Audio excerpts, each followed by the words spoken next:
తిరుమలలో చిన్నారి కిడ్నాప్ కలకలం రేపుతోంది. మహారాష్ట్రకు చెందిన ఏడాదిన్నర వయసున్న చిన్నారిని గుర్తు తెలియని వ్యక్తులు కిడ్నాప్ చేశారు. ఆర్టీసీ బస్టాండ్ ఎదురుగా ఉన్న మండపంలో నిద్రిస్తుండగా చిన్నారిని ఎత్తుకెళ్లారు. మరోవైపు కిడ్నాపర్ ఫోటోను రిలీజ్ చేసిన పోలీసులు అతని కోసం గాలిస్తున్నారు.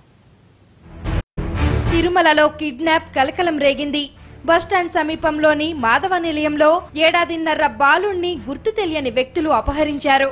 అపహరణకు గురైన బాలుణ్ణి మహారాష్ట్ర లాతూర్కు చెందిన విఘ్నేష్ గా గుర్తించారు. కుటుంబ సభ్యుల ఫిర్యాదు మేరకు పోలీసులు కేసు నమోదు చేసుకుని దర్యాప్తు చేస్తున్నారు.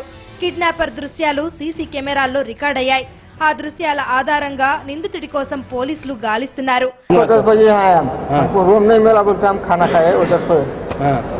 बच्चा 4-5 बजे तक था। 7 बजे वो टाइम मैं भी ये करा, तब तक बच्चा गायब हो गया। 4 बजे है? 4 बजे है। हाँ।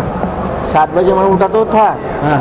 थोड़ा बाद में ये रात भर नींद नहीं करा बोल के थोड़ा सो गए हम लोग। हाँ। बच्चा गायब हो गया। శ్రీవారి దర్శనం కోసం మహారాష్ట్ర నుండి వచ్చిన ప్రశాంత్ దంపతులు తమ కుమారుడితో కలిసి మాధవ నిలయంలో నిద్రిస్తుండగా బాలుణ్ణి కిడ్నాప్ చేశారు. తమ కుమారుడు కనిపించకపోవడంతో చుట్టుపక్కల వెతికిన తల్లిదండ్రులు చివరకు పోలీసులను ఆశ్రయించారు. సీసీటీవీ ఫుటేజ్ ను క్షుణ్ణంగా గమనించిన పోలీసులు నిందితుడి ఫోటోలను రిలీజ్ చేశారు. 7 to 7:30 మధ్యలో వీరేష్ అనే అబ్బాయి 1.5 year, ఇతంది లాతూర్ మహారాష్ట్ర. వాళ్ళ మదరు ఫాదర్ వాళ్ళ పేరెంట్స్తో వచ్చినారు. ఇక్కడ పనుకోవడం అనేది మన PSC 2 ఆపోజిట్లో మన సత్రం ఉంది. ఆ సత్రం దగ్గర పనుకోవడం జరిగింది. 7 to 7:30 మధ్యలో అంతవరకు ఉన్నారంట. 7 వరకు వాళ్ళ పేరెంట్స్ వర్షన్ ప్రకారము 7 to 7 వరకు ఉన్నారు. 7:30 హాఫ్ అన్ అవర్ మధ్యలో అబ్బాయి మిస్ అయినట్టు వాళ్ళ పేరెంట్స్ కంప్లైంట్ చేయడం జరిగింది.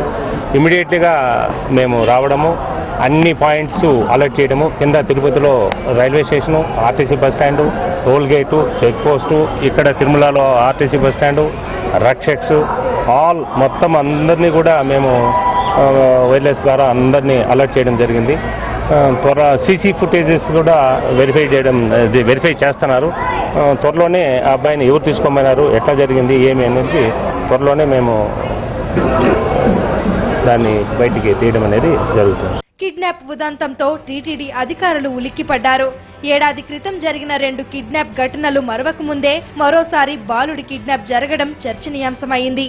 పోలీసులతో పాటు టీటీడీ అధికారులు కూడా బాలుడి ఆచూకీని కనిపెట్టేందుకు ప్రయత్నిస్తున్నారు. ప్రత్యేక బృందాలను ఏర్పాటు చేసిన పోలీసులు నిందితుడి కోసం గాలిస్తున్నారు. బస్టాండ్లు, రైల్వే స్టేషన్లను జల్లెడ పడుతున్నారు.